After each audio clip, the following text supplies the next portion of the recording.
Hey friends, come on in and type in freedom now. We have breaking immigration news to discuss today. Instagram, thank you so much for being here. TikTok, thank you for being here. McBean Immigration TV and Facebook. It's very nice to be with you on this Friday afternoon, May 22nd.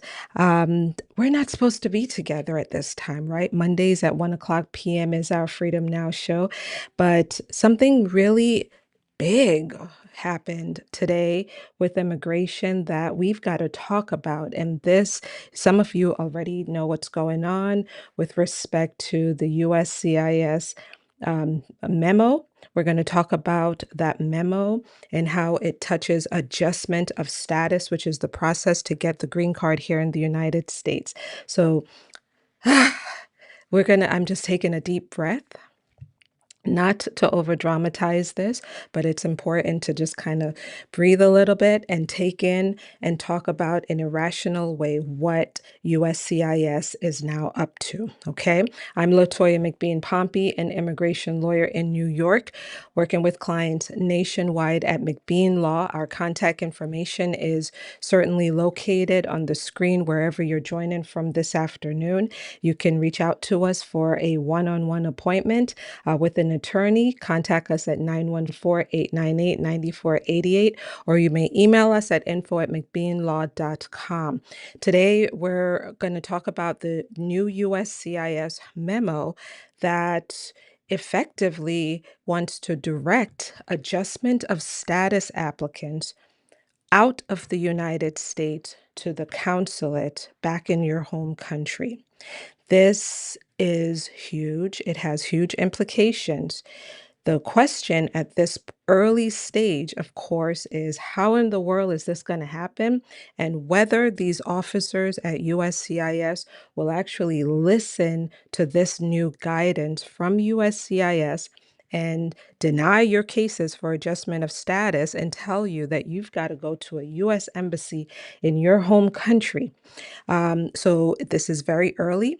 We don't know how this is going to really even be implemented at this early stage. You should just know that this is guidance that has been provided to USCIS officers, just like they were guided to consider good moral character, though the heightened standard of good moral character during adjustment of status cases. And some officers are and some are not. Okay. So it's very early. Certainly do not panic, but know that this is an extremely important development. If you'd like to see the memo and see the press release that USCIS issued, join me on McBean Immigration TV on YouTube or Facebook, where I'll be pulling up this information. Okay, I'm asking you to be very respectful today, please, in the comments and support each other. And I'm asking that you refrain from spamming if there's time at the end. I'll certainly answer as many questions as I possibly can. Today is a very busy day, extremely busy. And so we will not be together too long. Now, let's, excuse me, let's first of all go into this announcement that came out here. And I'm going to get this off the screen here. Okay. Today, USCIS issued, and I'm doing this thing, right? Because this is my way of saying, what in the world is this? Issued this press release called U.S. Citizenship and Immigration Services will grant adjustment of status only in extraordinary circumstances. Extraordinary circumstances.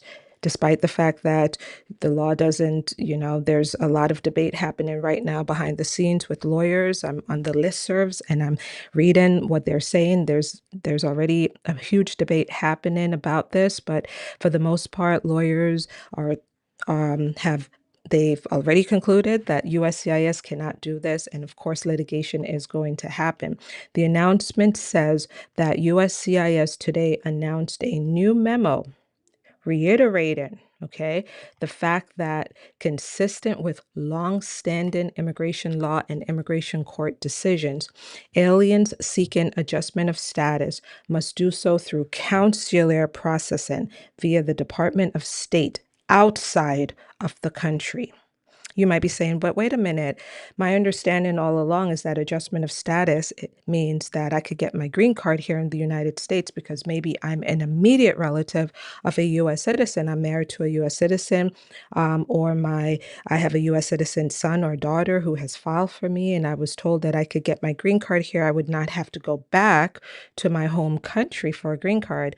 And if I were to go back, that's consular process. And now you're telling me the two are connected? Yes, the two are connected here in this USCIS guidance. Officers are directed to consider all relevant factors and information on a case-by-case basis when determining whether an alien warrants this extraordinary form of relief. We're returning, here's what USCIS spokesperson said, we're returning to the original intent of the law to ensure aliens navigate our nation's immigration system properly. From now on, an alien who is in the United States temporarily and wants a green card must return to their home country to apply. Okay, except in extraordinary circumstances. This policy allows our immigration system to function as the law intended, instead of incentivizing loopholes. So they consider, based on this statement, the thinking is that you being able to adjust your status and get a green card in the United States after coming here and overstaying your visa is now considered a loophole, although this is the law. When aliens apply from their home country, it reduces the need to find and remove those who decide to slip into the shadows and remain in the United States illegally after being denied residency. Now, they go on to say here that various non-immigrant visa holders, non-immigrants like students, temporary workers, and people on tourist visas, come to the United States for just a short time and for a specific purpose. Our system is designed for them to leave when their visit is over. Okay. Their visit should not function as the first step in the green card process. Following the law allows the majority of these cases to be handled by the State Department at the U.S. consular offices abroad and frees up limited USCIS resources to focus on processing other cases that fall under its purview, including visas for victims of violent crime, as if they prioritize the U visa process, which takes 7 to 10 years, or even VAWA cases, which takes 3 to 4 years. But they're saying that they'd like to prioritize cases involving victims of violent crime and human trafficking, naturalization applications, and other priorities. Adjustment of status essentially is not considered one of their priorities anymore. And it says, the statement says, the law was written this way for a reason, and despite the fact that it has been ignored for years, following it will help make our system fairer and more efficient. Okay, so that's the statement from USCIS that it's a loophole. Adjustment of status is a loophole. Okay, just a loophole. And that these officers at USCIS need to remember, remember the law and remember that they should only apply this in extraordinary circumstances, and that it's an extraordinary relief. This is obviously a very big departure from how the system works, what the laws say, which is why this is going to really be challenged in a very significant way. It's a significant departure, friends. And it's a guidance to the officers. Think about it. This memo tells these folks who are there working their 9 to 5 shift or whatever the shift is, 8 to 4, that this is how we'd like for you to consider these many cases of adjustment of status going forward. This is, you need to really limit in a significant way the approval of these applications, consider the positive factors about this applicant, the negative factors, and remember that the law says these people are to consular process. Now you go ahead and you make that decision. Some will. Some will probably challenge it and allow you to get your green card here anyway and grant you your green card. Others, of course, will follow this guidance and push back and issue maybe an RFE, a request for more evidence, or a notice of intent to deny, telling you we're going to need you to tell us more positive factors that we really need from you in order to approve this. Others will just be getting denial notices. And then others will be aggressive after getting that denial letter, and they'll be filing their lawsuits challenging this. So I think that's what's coming, guys. That's what's ahead. Now, let's go into the memo itself, okay? I'm going to pull up the memo, which I've highlighted here for you guys, sections of this memo that I think is important for us to read together. Okay, so this is Policy Memo 602-0199. Remember that because it will be showing up on various complaints, okay, challenging this policy memo. Now, it says here that adjustment of status is just a matter of discretion and administrative grace, and extraordinary relief, all of those words together. Extraordinary relief, administrative grace, this heightened new standard that they're now applying to adjustment of status. Going further, it says the U.S. Supreme Court. The Supreme Court has also consistently and routinely stated that adjustment of status is just a matter of grace. And the lower courts have also described it as being something that's extraordinary. It's an extraordinary act of administrative grace, and it's an extraordinary relief. So it's not just something anymore that they think folks are entitled to after submitting your application for your parent who is here in the United States with you, who you'd like to stay and take care of, or your child, or your spouse, or that employee who you're filing for. Let's go down a little bit more into this memo. Okay, now this is the guidance section of the memo. Let's shift up here. In this guidance, friends, USCIS is speaking to what appears to be consular officers, right? I think this is the section. Hold on a second.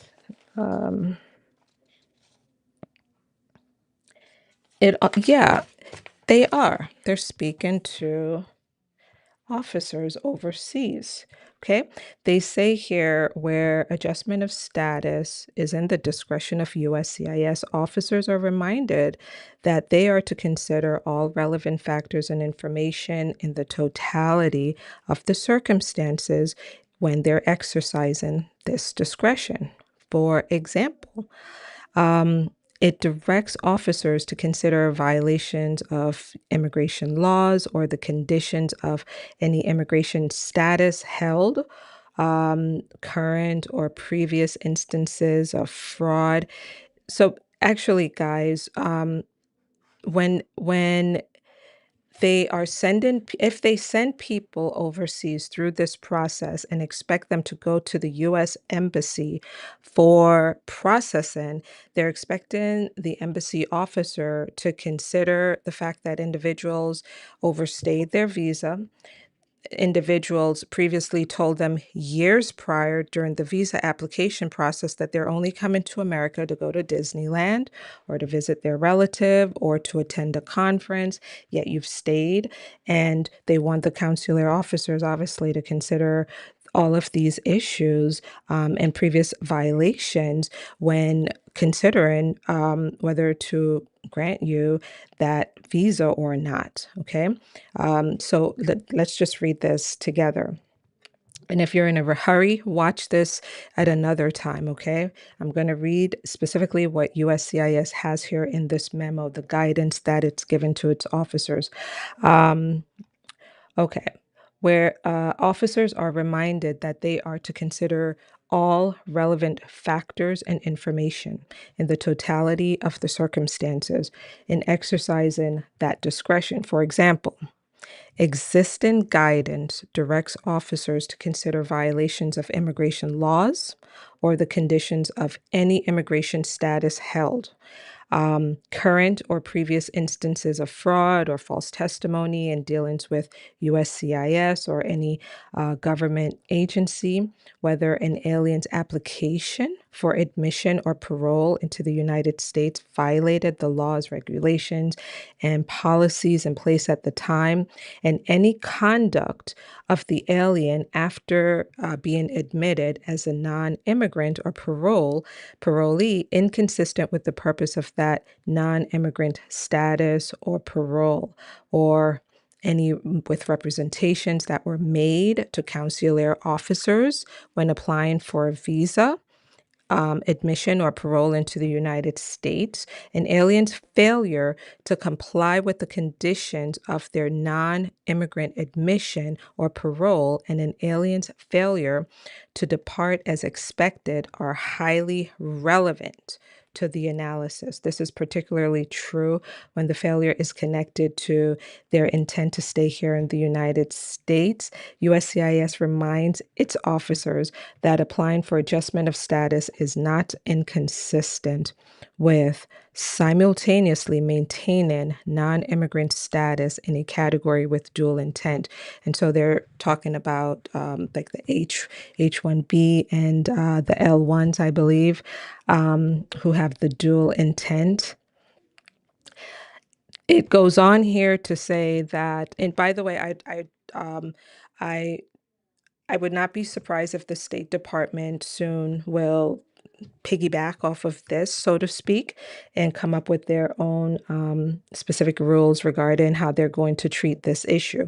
But in this memo, USCIS says that it's reminding its officers that they must consider and weigh all of these relevant evidence that's in the record, take everything into consideration when they're deciding the adjustment of status application. And guys, just so you know, USCIS officers, based on my experience, when you're going through adjustment of status and naturalization, many times they do go back to your old applications for the visa. They go back and they consider, well, what happened? Did you misrepresent? Did you misrepresent on your visa application? What did you say in the past that is now different from what you're saying now, today, on this application? And they try to connect the dots. And if they find inconsistencies in the record, they point it out to an applicant, and most times give you an opportunity to explain yourself and make some corrections or file a waiver to address that inadmissibility problem of misrepresentation or fraud. So there's already a process in place for these officers to review and go back and look at all of this. So, but what they're trying to do now is they're now saying that, well, there are some positive factors. That's what this goes on to say. There are some positive factors and negative factors about individuals that now these officers need to really weigh and consider in a very serious way when doing the adjustment of status review. Um, and so factors like your family ties here in the United States, your immigration status and history, your moral character, and other evidence need to now be considered. And you might be saying, well, wait a minute, this almost sounds like a waiver process. I've heard things like this before in the context of like hardship waiver cases, or maybe even naturalization now with that heightened standard.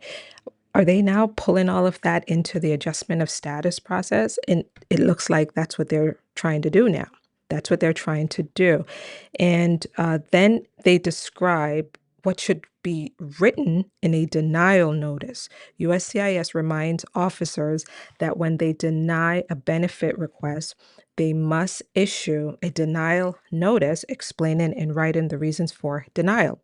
When the denial is based on an unfavorable exercise of discretion, The denial notice must include an analysis containing the positive and negative factors that were considered, along with an explanation of why the negative factors outweigh the positive factors in the decision. So here we go again, the positive and the negative.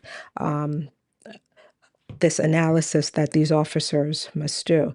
And you might be saying, oh, that sounds like a lot of thinking and a lot of review. Is that going to slow down my case? Most likely.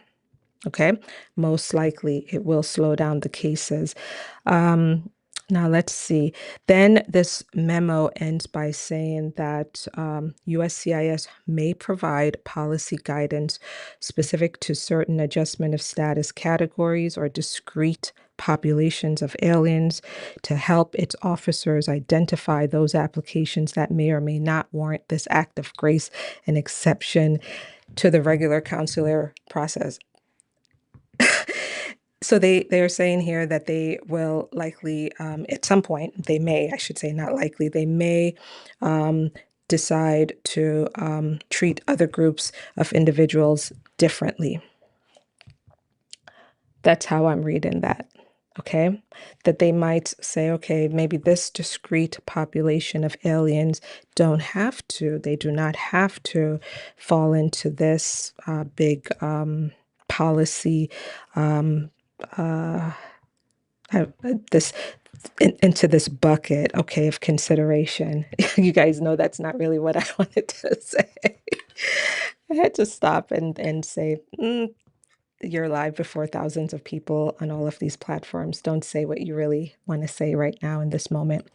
Okay, so that's it in a nutshell, okay? In a nutshell, expect more RFEs, requests for evidence, expect more notice of intent to denies, expect more denial notices, and certainly expect more litigation because this is, they're inconsistently applying our laws here. And certainly this guidance is not very clear. And they've created this new heightened standard that folks must reach that is way beyond what the law permits at this time. So this is the Friday drop, guys, and immigration lawyers across the nation are just, I don't think the lawyers saw this coming. I didn't see this coming. And this certainly goes way beyond what our regulations permit USCIS to do. So there's going to be litigation about this issue, okay? So guys, let's go into some of your questions. I'm going to see if I could answer just a few questions and I'll get our contact information back on the screen here, okay? This is not, so I saw comments about, well, just remember, this is not the law yet, or nothing has passed or anything like that. Just so you know, this is a policy memo.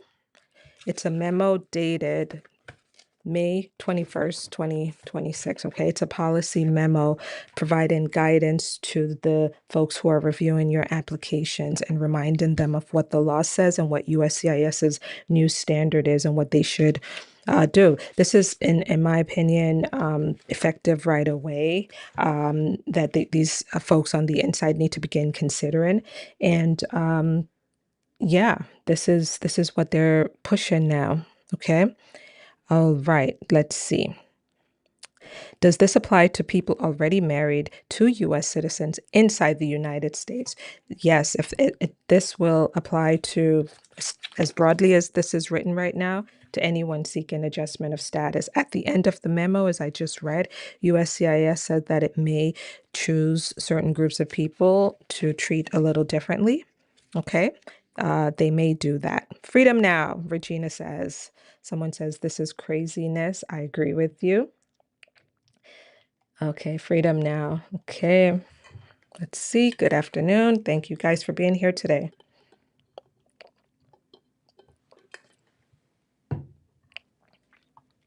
Does this apply to people who have already filed the I-485 application? It may. I think it might apply to those who already have your case in. The way that I see this going is that you might get an RFE or a notice of intent to deny, potentially asking you for more evidence. Certainly, this is vague. This is really not as clear as we'd all like for it to be. There's still a lot of things that we just don't know quite yet about, how they're really going to handle this big, huge policy shift, which effectively what they're trying to do is, they're trying to pause and shut down legal immigration as we see it, as we know it, legal immigration. And this is adjustment of status here, guys. This is the process of getting a green card here in the United States that this government is now challenging. Okay. All right. Thank you. I think I might have to take this one out. Let's go ahead and do this. Okay. I'd like to hear myself and what's happening around me when I'm live. Okay. Let's do this all over again. No, I'm just kidding. I'm just kidding. If you missed the first part of today's live session, I really encourage you to go back and watch it. You could watch the replay on YouTube on McBean Immigration TV, where I go into the details of this memo. Okay, this is someone says say it all over again. No, I'm not going to do that. Okay. Watch the replay, friends. Okay. This is a very serious issue. I'm, trying to lighten it up a little bit here by bringing a little bit of humanity to today's live session. But I know that people out there today are very afraid and thinking, wait a minute, I've been in the United States for 15 years and I'm going through this process and it should be pretty straightforward. I'm married to my spouse. We have children together. I'm eligible for adjustment of status. Now you're telling me that they've come up with something that might interfere with my straightforward process. That's what USCIS is now trying to do. But do not panic. Take it one step at a time. If you do get an RFE or annoyed or a denial notice, immediately work with your lawyer on this. And certainly, as litigation and lawsuits are being put together, you can consider pushing back if your case is negatively impacted by such a terrible, terrible sweeping policy. Okay, let's go down a little bit. Is this immediate? Someone is asking. Any idea how long this will take or how long this will be in effect? We don't have those details. All that we have today is a memo dated May 21st, 2026. Okay, we don't have anything else. There's nothing else. There's nothing in here, to my knowledge, and I did read this earlier that says, yeah, this is a right now thing, guys. This is a guidance to the officers that they expect them to be aware of and to be reminded of the laws that are cited here, and that they are to act accordingly. They're trying to kick the can down the road, so to speak, which means that they'd like folks to leave the United States and go to the U.S. Embassy, and then certainly for the embassy to treat you harshly, right? To treat you harshly by remembering what you said to them years ago. And by considering the fact that you've overstayed in the United States and you violated our laws, they're expecting the embassies to treat you very, very poorly. Okay.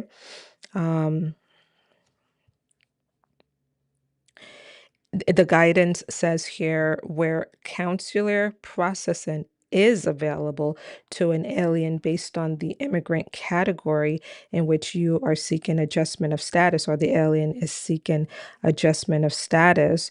um, they're expecting that officers consider the fact that adjustment of status is an extraordinary discretionary relief, more so than the regular immigrant visa process. Okay. Adjustment of status is extraordinary. And it's an act of administrative grace. Grace. Okay.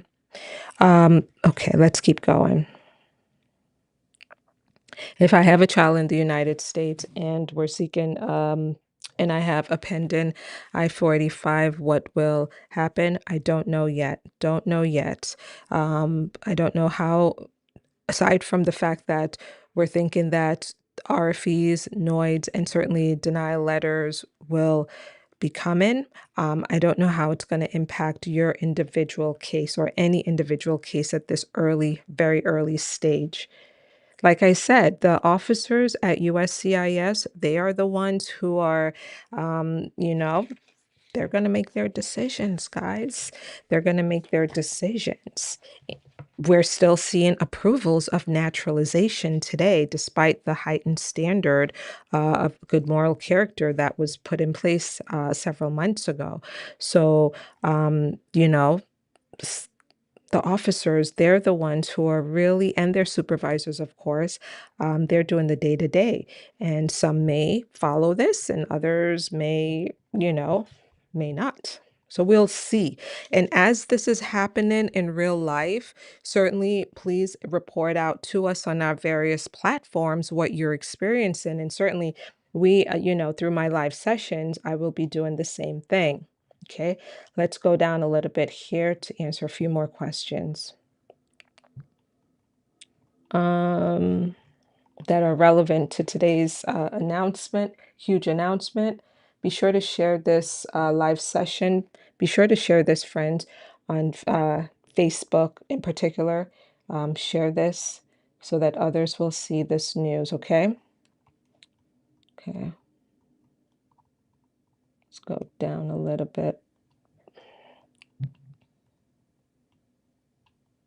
What about if we went for adjustment of status and we're waiting on our response?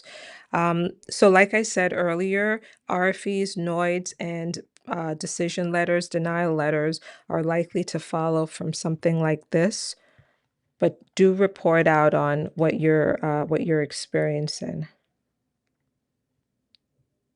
How about the penalty for the overstay? The penalty for the overstay. Um, are you referring to, I'm not sure what you're referring to, the penalty for the overstay.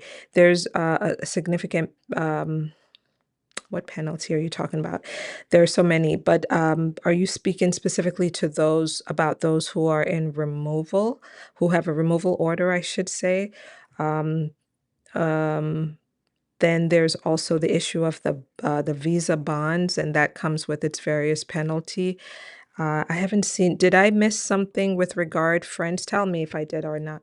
Tell me with regard to a penalty that's being attached specifically to the overstay. I'm drawing a blank. I might have missed it. Okay, double tap the screen. Thank you. Does this apply to VAWA, adjustment of status? Like I said, USCIS in its memo said that they may, okay, they may provide policy guidance specific to certain adjustment of status categories or discrete populations of aliens to help their officers in identifying applications that may or may not warrant this act of grace, an exception to the regular consular processing. So they're going to find a way to maybe down the road at some point as this is being challenged to pick out certain groups and say, oh, based on other laws that Congress wrote about, oh, the vowel process, we can't do this. We can't do this to them. We can't do that to the U visa applicants. We can't do this to certain other groups. I don't know yet what they're going to do, but they did allude to the fact that they may do something like that down the road. I think more obviously this is so vague and unclear that they're going to have to really provide more as time goes on. Let's see, let's go down. Freedom Now, someone is asking, does this apply to naturalization cases? No, this applies only to the adjustment of status process to individuals who are applying to get their green card here in the United States. That's who this applies to, not current green card holders. This This does not impact also those of you going through the removal of conditions process. Okay. This is not your process. You are already conditional resident. You're already a resident. Even if you're in your extension period, 48-month extension period, you're protected as well. Okay. So this does not apply to you. Double tap the screen. If you missed earlier, I shared with you guys that USCIS came out with this awful guidance. Okay. It does not apply to the I-751. This awful guidance that says that adjustment of status is really an administrative grace and an extraordinary relief, and that folks really need to just leave the United States and go to a U.S. embassy in their home country to consular process, because that's how the laws are written, and that's what the laws intend, which in my opinion, that's not the case here. And this will be challenged in a very strong way, I'm sure of it. Um, and so it's just guidance to its officers, and it tells its officers that they need to consider some positive things about you and some negative things about you, in addition to, all of the other stuff that they have to consider when they're looking at your adjustment of status application. And the positive must outweigh the negative here.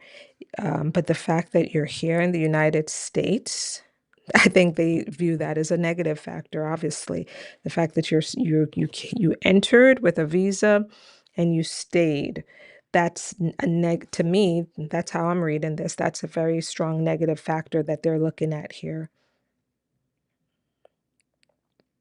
Someone says, well, do you need to then apply for the I-601A waiver and leave and go back to your country after your waiver is approved? That's what my colleagues and I were discussing earlier about, well, how would we treat this? And, certainly for the cases that we're working on, is the I-601A the best avenue? I-601A is still available, also a very discretionary process. They could make a decision at some point to get rid of that process or tweak it or make it even more limited if they chose to. Um, as long as it's here and available, we will be doing it and we will be recommending it. The the issue, though, is you've got to consider the fact that, going to a U.S. embassy down the road, where tough policies like this are in effect, and maybe the U.S. embassy I'm sorry, the State Department at some point might, like I said, piggyback off of this and direct its officers to treat these folks who were in the United States in a very harsh way. I don't think people are going to leave. I just don't think they're going to pick up and leave if they believe that the embassies are going to treat them even worse than USCIS.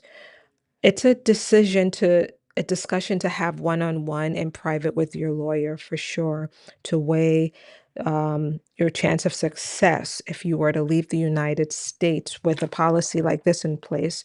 If you were to leave the United States, what are you likely to face? And what are you going to need after leaving the United States? Because some people will need a waiver after the embassy interviews them. But friends, have that discussion one-on-one with your attorney, okay? Have it with your attorney. All right. Does this affect those who have already filed the I-485? I think it does. I really do. I think it does. There's still a lot of vagueness. It's unclear here, but I would think that it does. If my opinion changes, you guys know me by now. If my opinion changes concerning this matter, I will be sure to circle back with you. But I think that it does. I think it does. And so, like I said, RFEs, NOIDs, and denial letters are likely to follow this new guidance that have been provided to officers. Come on in, guys. Thank you for your gifts. It's Friday afternoon, Memorial Day weekend. We should be talking about other things, but here we are. Here we are, and we're dealing with it together, like we always do. together. Someone said, children too? This memo doesn't yet distinguish who um, they're going to treat differently, okay? I would say yes, children, anyone seeking adjustment of status based on this. This is so broad and also vague. So we will need to hear more from USCIS about this guidance, this policy guidance, okay? Someone says, is this only for people who came to the United States on a visa? Well, the memo, there's quite a bit of this that I did skip over, which is the first section, the analysis section that goes through their legal rationale here.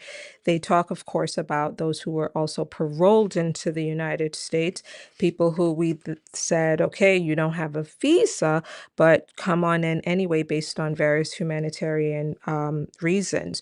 So, you know, it impacts them as well.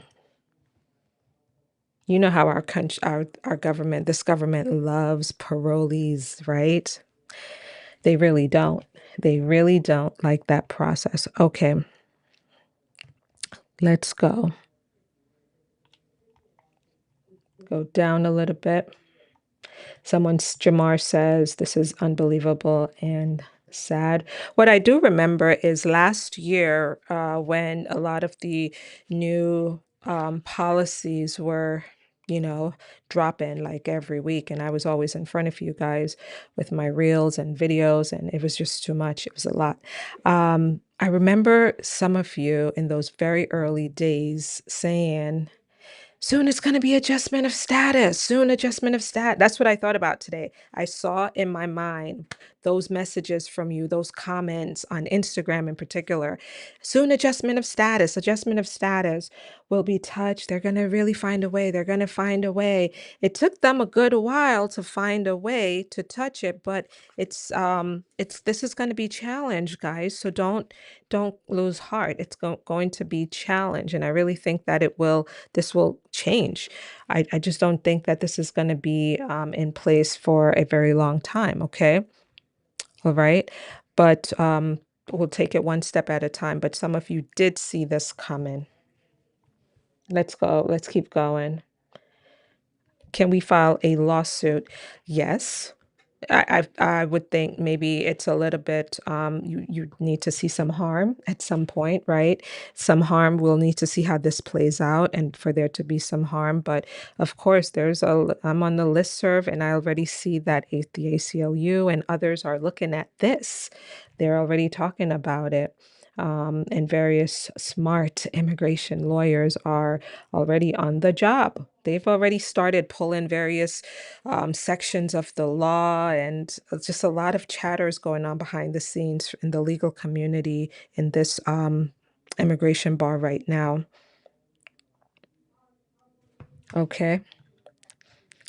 All right, let's see what other questions I could answer for you before we go. Earlier, my colleagues, our team here, we had a staff lunch meeting, and I said to them, we were all talking about this because they couldn't believe this either. And so I said to them during that staff meeting, I said, can you imagine you're here, your parent is here with you in the United States, your elderly parent, and you're a US citizen and you're applying for adjustment of status for your elderly parent. And this comes out, right? And USCIS tells you that, well, your parent's case is denied. She has to go back to Jamaica, or she has to go back to Ghana or somewhere, or in Europe to finish the process. And you're thinking, but wait a minute, what? I don't expect the embassy back in our home the country back over there, foreign country, to treat her that nicely when something like this is in effect, because most likely they're going to deny her visa, like what I hear that they do if you've applied for asylum here in the United States and you leave and you go back to your home country. It's just not going to work. So why should my mother or my father leave the United States? That's the question that I posed to my team earlier. I said, can you, just so that they could see it and empathize with you as you contact us about this problem. And they said, oh, ah, oh, that's awful. And it does, and they felt it. And I'm glad that they felt it because then they could serve you better. So, friends, we're going to wrap up now. Okay, watch the replay on McBean Immigration TV. Contact us at McBean Law at 914-898-9488. If you down the road, not next week for something like this, but down the road, if you do face challenges with adjustment of status because of this policy memorandum that we discussed today, definitely reach out to us or reach out to an attorney who you trust and discuss what your next steps will be, because your parent, your spouse, your children, your workers, they have a right to apply and follow the laws and be approved if they have a good case. And so if we have any lawsuit coming out related to this, I will keep you posted about that as well.